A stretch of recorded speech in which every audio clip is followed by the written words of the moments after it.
Everyone, tarot with M Singh में ma'am Singh आप सभी का बहुत बहुत स्वागत करती हूँ। हमेशा की तरह मैं आ गई हूँ आपके पर्सन की करंट फीलिंग्स और उनका इमीडिएट एक्शन आपकी तरफ क्या हो सकता है, ये आज हम इस रीडिंग में देखने की कोशिश करेंगे।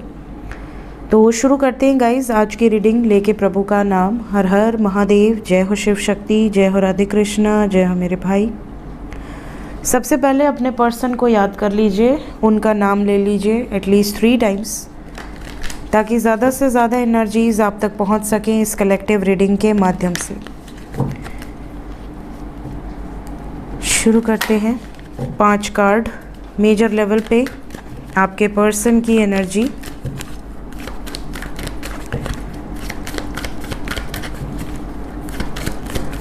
Five cards angels. पहला card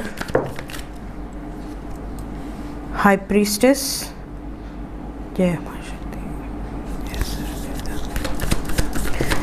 second we have the sun. Third justice. Fourth tower.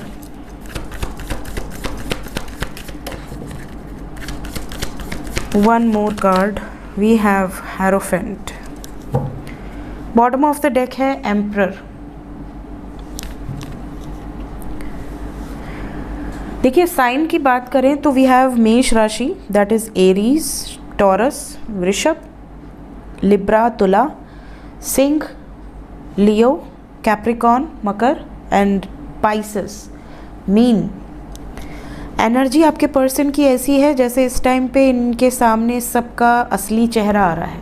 कौन इनके साथ सही है, कौन गलत है, कौन सच्चा है, कौन झूठा है, कौन मुखौटा ओढ़ा है, कौन रियल में वैसा है, ये सारी चीज़ें इनके सामने आ रही हैं। आप कह सकते हैं कि लोगों का असली चेहरा इनके सामने आ रहा है और जैसे जैसे असली चेहरा इनके सामने आ रहा है इनके लिए बहुत आसान हो रहा है उन लोगों से पीछा छुड़ाना। तो रियलिटी ये है कि आपके पर्सन इस टाइम पीरियड में नेगेटिव सिचुएशन से बाहर निकल रहे हैं और नेगेटिव लोगों को अपने आप से दूर कर रहे हैं। बहुत सारे व्यूअर्स ऐसे हैं जिनके पर्सन की लाइफ में इस टाइम पीरियड में उनके कलीग से दूरी बन सकती है, उनके बेस्ट फ्रेंड से दूरी बन सकती है, इवन उनके माँ बाप से भी दूरी बन सकती है। अगर ऑलरेडी मैरिड हैं और किसी टॉक्सिक पर्सन के साथ हैं तो वहाँ पर भी दूरी बन सकती है। तो यहाँ सेपरेशन के चांसेस बहुत स्ट्रॉन्ग हैं। Let's clarify all the cards. सबसे पहले हाई प्रीस्टेस, क्यों आया है हाई प्रीस्टेस?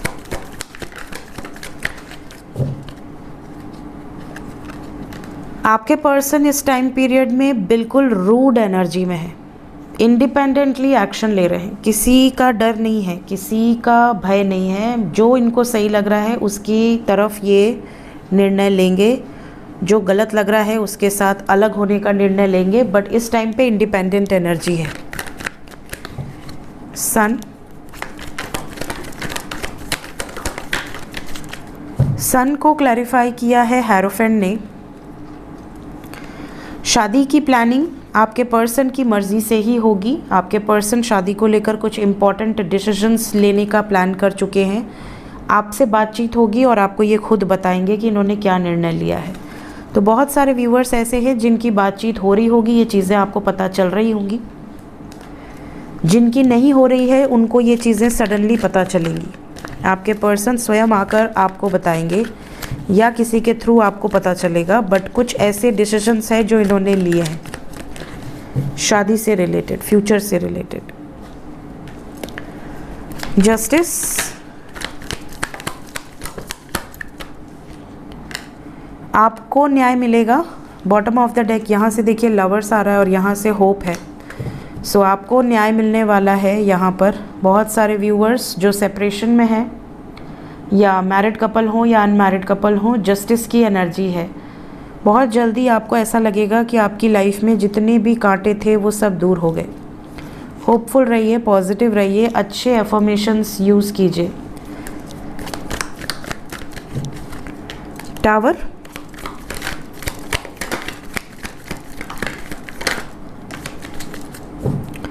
टावर को क्लैरिफाई किया है डेविल ने।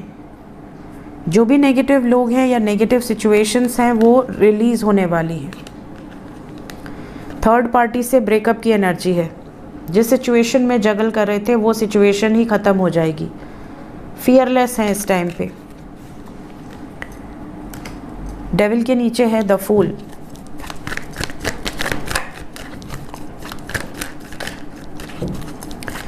हेरोफ्रेंट को क्लैरिफाई कर दें। क्वीन ऑफ वॉन्ड्स नीचे गिर गई। आपके पर्सन की एनर्जी में वी हैव 8 ऑफ सोर्ड्स। जिस सिचुएशन में आपके पर्सन ट्रैप्ड है वहाँ पर इनको मैनिपुलेट किया जा रहा है। इनको कहा जा रहा है कि मूव ऑन करो। इनको प्रेशर बनाया जा रहा है कि मूव ऑन करो उस व्यक्ति से जिससे तुम प्रेम करते हो। लेकिन आपके पर्सन ये मैनिफेस्ट करते हैं कि ये इस सिचुएशन से मूव ऑन करें और आपके पर्सन आपके साथ नई शुरुआत करेंगे इन सिचुएशंस को ख़त्म करके। ये खुद को खुद प्रिपेयर कर रहे हैं ताकि ये सिचुएशन जल्द से जल्द एंड हो सके। सो एनर्जी काफ़ी क्लियर है आपके पर्सन की। इस टाइम पीरियड में बहुत सारे ऐसे भी लोग होंगे जिनके पर्सन पर फैमिली का प्रेशर बहुत ज़्यादा होगा। आपको आपके पर्सन ये चीज़ें बता रहे होंगे कि जो लोग कांटेक्ट में हैं कि यार फैमिली का प्रेशर बहुत ज़्यादा है। बॉटम ऑफ द डेक से एम्परर हैं। मैंने कहा ना फैमिली का प्रेशर शादी को लेकर बहुत ज़्यादा है because we have 5 of wands with 5 of swords clarifying emperor. So आप देख रहे हैं एनर्जी कितनी इंटेंस है। आपके पर्सन क्विक डिसीजन लेंगे। कई लोगों के पर्सन यहाँ पर गड़बड़ हो जाएंगे। क्यों? क्योंकि देखिए जब इंसान का मूड ख़राब होता है तो सब लोग एक जैसा रिएक्ट नहीं करता। कुछ लोग ख़राब मूड में ज़्यादा बेटर डिसीजन लेते हैं, कुछ लोग ख़राब मूड में कोई डिसीजन ही नहीं लेते हैं, साइलेंट रहते हैं। जब सही हो सब चीज़ें तब डिसीजन लेंगे। और कुछ लोग ख़राब मूड में ख़राब डिसीजन ले लेते हैं गुस्से में। तो ऐसी सिचुएशन अगर किसी के साथ हुई तो आपके लिए फेवरेबल नहीं है। अदरवाइज़ ज़्यादातर लोगों के लिए फेवरेबल है। प्रेशर इनको बहुत ज़्यादा दिया जा रहा है थर्ड पार्टी के द्वारा। ये एनर्जी में बहुत क्लियर है। Let's check current feelings. जय my true feelings right now. True feelings right now आपको लेकर आपके पर्सन की वर्तमान भावनाएं।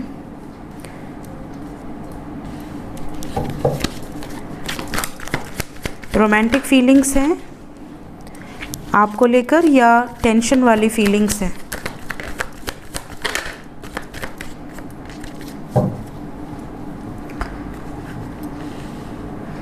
रोमांटिक तो है लेकिन साथ में टेंशन भी है, ओवर थिंकिंग है। करंट फीलिंग्स में आपके पर्सन की एनर्जी में नज़र आ रहा है कि they are making different type of thoughts at a same time. एक समय पर मल्टीपल थॉट्स इनके दिमाग में चल रहे हैं। कभी ये सोच रहे हैं कि चीज़ें बहुत अच्छी हो जाएंगी, कभी ये सोच रहे हैं कि काश कि आप दोनों हमेशा हमेशा के लिए साथ हो जाओ, इनको और किसी की परवाह नहीं है। कभी ऑन द स्पॉट इनका मन ये कह रहा है कि यार पता नहीं इस बंधन से निकल पाएंगे या नहीं निकल पाएंगे, निकल पाऊंगी या नहीं निकल पाऊंगी, डिपेंड कि वो लड़का है या लड़की है। साथ ही साथ ये कई लोगों के मन में चल रहा है कि काश कि हमारा रिश्ता भी हील हो जाए और जो हमारे अपने हैं वो भी समझ जाएं, सब चीज़ परफेक्टली हो जाए। कई लोगों के पर्सन बहुत कुछ बताना चाहते हैं बट डर के वजह से बता नहीं पा रहे हैं, एक्सप्रेस ही नहीं कर पा रहे हैं। कुछ लोगों के पर्सन ने सब कुछ ख़राब कर दिया है, सबको बता दिया है और चीज़ें और वर्स्ट हो गई हैं। इन्होंने गुस्से में कुछ चीज़ें डिस्क्लोज़ कर दी हैं और अब बहुत ज़्यादा प्रेशर इनके ऊपर पड़ रहा है। अब ये खुद को कोस रहे हैं कि मैंने क्यों बताया, क्यों बोल दिया मैंने। तो कहीं ना कहीं इनके वर्क लाइफ में या इनके पर्सनल लाइफ में बहुत ज़्यादा प्रेशर है। स्टिल ट्रैप्ड हैं, उसके बावजूद ये आपके बारे में सोच रहे हैं। ओवर थिंकिंग तो है बट ये कहूँगी कि बहुत ज़्यादा रोमांटिक फीलिंग्स फ़िलहाल नहीं है। एनर्जी में टेंशन बहुत ज़्यादा है, स्ट्रेस बहुत ज़्यादा है, डिप्रेशन है, एंग्जाइटी है और ज़िद है। ज़िद रहेगी तो आगे चल के सब चीज़ें ठीक हो जाएंगी, बट अगर ज़िद नहीं है तो ये वार्निंग हो सकती है। क्योंकि ज़रूरी नहीं कि 100 में से 100 लोगों के पार्टनर फैमिली के अगेंस्ट जाकर डिसीजन ले लें। कुछ ऐसे भी लोग होंगे जिनके पर्सन यहाँ कमज़ोर पड़ जाएंगे या पड़ जाएंगी। तो ऐसी सिचुएशन में आपको कलेक्टिव रीडिंग से एग्जैक्ट एनर्जी नहीं पता चलेगी। उसके लिए आप चाहें तो पर्सनल रीडिंग, अगर ये एनर्जी रेजोनेट करती है तो आप ले सकते हैं। व्हाट्सएप पे बुकिंग करके अपने बारे में एग्जैक्टली जान सकते हैं।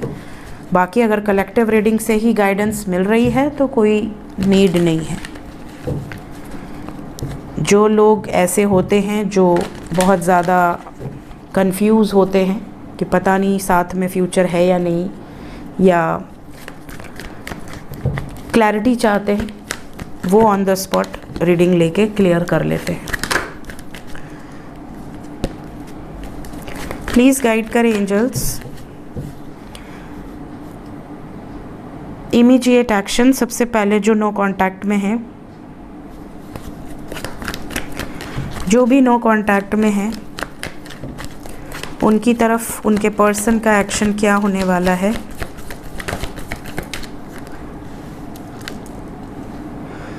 Okay 3-3 hangman with empress.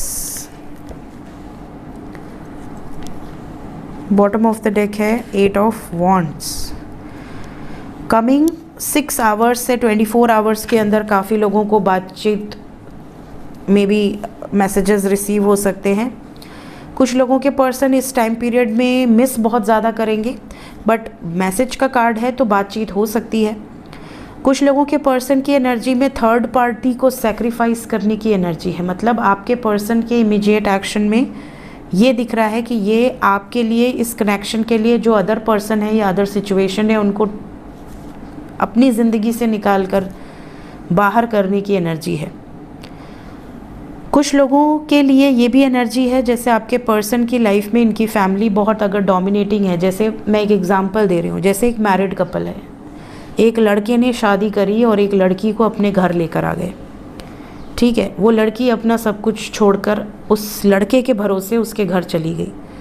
अब उस लड़के के घर वाले अगर उसको टॉर्चर कर रहे हैं, उसको परेशान कर रहे हैं, जो कि आपके हिसाब से थर्ड पार्टी, अब वो जो लड़का है उसकी क्या जिम्मेदारी बनती है? उसकी ज़िम्मेदारी बनती है, पहली ज़िम्मेदारी तो ये बनती है कि वो कोशिश करे रिजॉल्व करने की, वो किसी एक का साइड ना ले ले, कोशिश करे कि वो बैलेंस कर ले, चीज़ों को समझे और क्लियर आउट करे।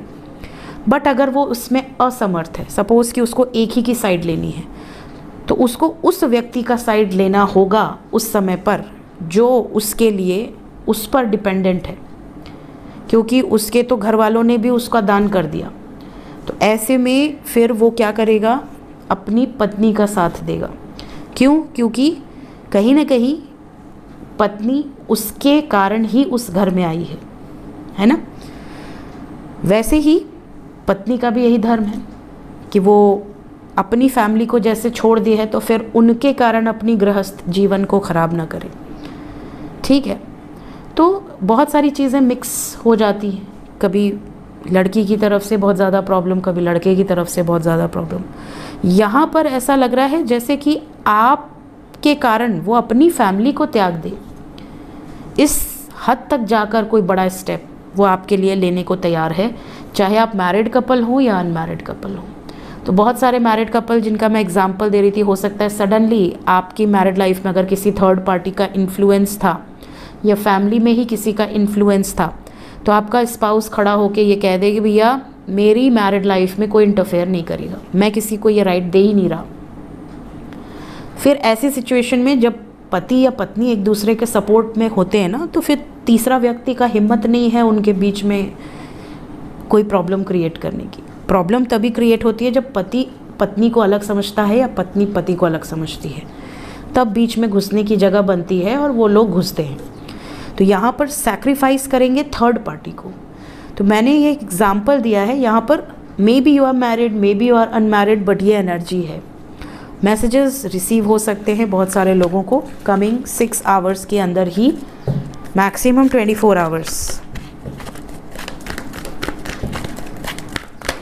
नेक्स्ट एक्शन फॉर दोज जो कांटेक्ट में हैं, जो ऑलरेडी कांटेक्ट में हैं, उनकी तरफ क्या कोई एक्शन एक्सपेक्टेड है? आपके पर्सन जगलिंग में अभी भी हैं अगर, तो ये बाहर निकलने का प्लान करते हुए नज़र आ रहे हैं, किसी भी तरह के कन्फ्यूजन से बाहर।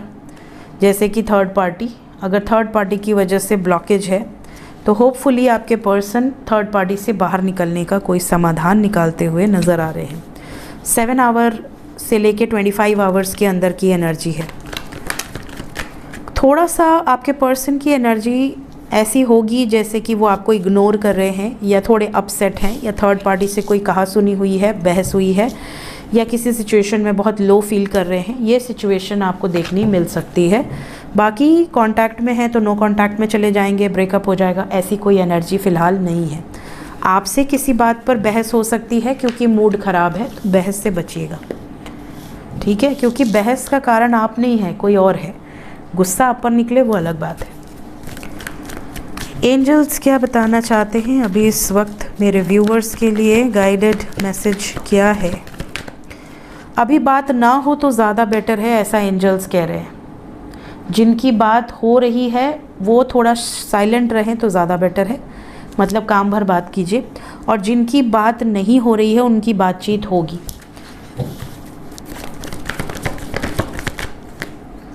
थोड़ा सा कॉम्प्रोमाइज़, थोड़ा सा एडजस्टमेंट रिक्वायर्ड है। आने वाले समय में सिचुएशन आपके फेवर में बिल्कुल से शिफ्ट होगी, चेंजेस आएंगे। एंजल्स की तरफ से हम लेंगे कुछ और कार्ड्स। तुम कहाँ से आ गए? जो तुम इनके साथ ही बैठे थे क्या?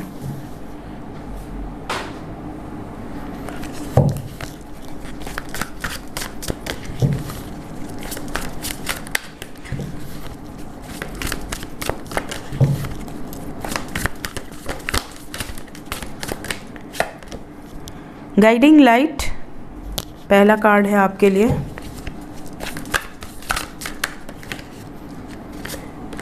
किसी को लाइट से गाइडेंस मिली है?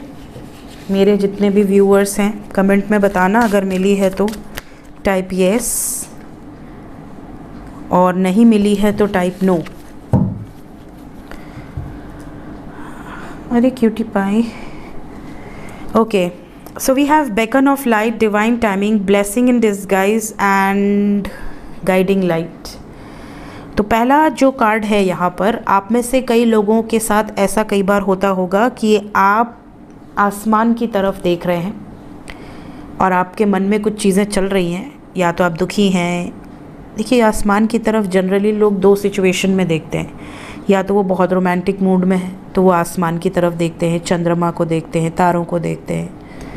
और ज़्यादातर ऐसा भी होता है कि जब इंसान बहुत दुखी होता है तभी भी वो आसमान की तरफ देखता है, ईश्वर को याद करता है और रोता है।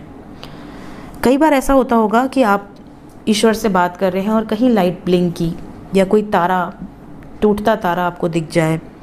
कई बार ऐसा होता है कि हम मेडिटेशन कर रहे हैं, हम शांति से बैठे हैं, हम ईश्वर को याद कर रहे हैं, और सडनली कोई कलर की लाइट, हमें ऐसा लग रहा है कि हमारी थर्ड आई पे रोशनी पड़ रही है, कभी ब्लू, कभी येलो, कभी ऑरेंज, रेड और पर्पल, समथिंग लाइक दैट। इस तरह की रोशनी आपको नज़र आ रही है। आपकी आंखें बंद हैं लेकिन आपको ऐसा लग रहा है जैसे आसमान से कोई किरण आ रही है जो कि इस कलर की है। होता है ऐसा कभी? अगर होता है तो कमेंट में बताइएगा। यहाँ पर गाइडिंग लाइट सिर्फ लाइट को डिनोट नहीं कर रहा है। कई लोगों की लाइफ में गाइडिंग लाइट बनकर कोई मनुष्य भी हो सकता है, जो आपके ऐसे समय पर जब आप खो गए हैं, जैसे आप कोई जंगल में खो गए और आपको निकलने का कोई रास्ता नहीं मिल रहा, और कोई आपका हाथ पकड़े और कहे चलो मुझे रास्ता पता है, वो आपको वहाँ से उस खतरे से बाहर निकाल दे। तो कोई ना कोई ऐसा मनुष्य भी आपकी ज़िंदगी में हो सकता है या हो सकती है, जो आपको आपके उस वक्त पे जब आप बहुत हारा हुआ फील कर रहे हैं, आपको सुसाइडल थॉट्स आ रहे हैं, या बहुत एक्सट्रीमली नेगेटिव सिचुएशन में है, वो आपको उस समय पर मिले और वो उस सिचुएशन से निकाल कर आपको अच्छी परिस्थिति में लाकर खड़ा कर दे। वो भी आपके लिए गाइडिंग लाइट ही है। तो अगर ऐसा कभी हुआ है तो टाइप यस। इसके अलावा आप में से कई लोग ऐसे हैं जिनके अंदर बाय बर्थ एक क्वालिटी है, जैसे लीडरशिप क्वालिटी है, टीचिंग की एबिलिटीज़ है। आपके अंदर वो क्वालिटी है कि आप कई लोगों के लिए मेंटोर बन सकते हो, या आप किसी के आइडल बन सकते हो। आपने ऐसा कुछ अचीव किया है, बट आपने बहुत शांतपूर्ण जीवन जिया है। आपने उस टैलेंट को किसी और को नहीं दिया है। आप अपने ज्ञान को अपने तक ही रख रहे हो। तो एंजल्स कह रहे हैं कि अगर आपके अंदर भगवान ने कोई ऐसा टैलेंट डाला है जिससे किसी का भला हो सकता है, तो उसको आप बाहर लेकर आइए। और लास्ट है, what you are working on now is divinely guided. हर चीज़ डिवाइनली गाइडेड है, यहाँ तक कि आप कितनी सांसें लेंगे ये भी डिवाइनली गाइडेड है। तो सही समय पर कुछ चीज़ें होनी लिखित होती हैं, चाहे वो अच्छी हो चाहे बुरी हो, बट वो होती हैं, उसको हम रोक नहीं सकते। कोई हमारी लाइफ से कब आएगा वो भी डिवाइनली गाइडेड है, हमारी लाइफ से कब जाएगा वो भी डिवाइनली गाइडेड है। तो जब सब चीज़ डिवाइनली गाइडेड है तो लोग अपना माथा क्यों फोड़ते हैं समझ में नहीं आता। Just go with the flow की एनर्जी में रहिए और प्रभु जो करेंगे उसका मज़ा लीजिए। आप हम सब यहाँ कुछ टाइम के लिए आए हैं, हमारा असली जो घर है वो ऊपर ही है, तो इसको असली घर मानने की गलती ना करें। और जब तक यहाँ है प्रभु को याद करें और यहाँ की जो ड्रामे चल रहे हैं उनका मज़ा लें। यही है ज़िंदगी, ठीक है। सो मिलते हैं नाइट में नेक्स्ट रीडिंग के साथ। Till then take care, bye bye.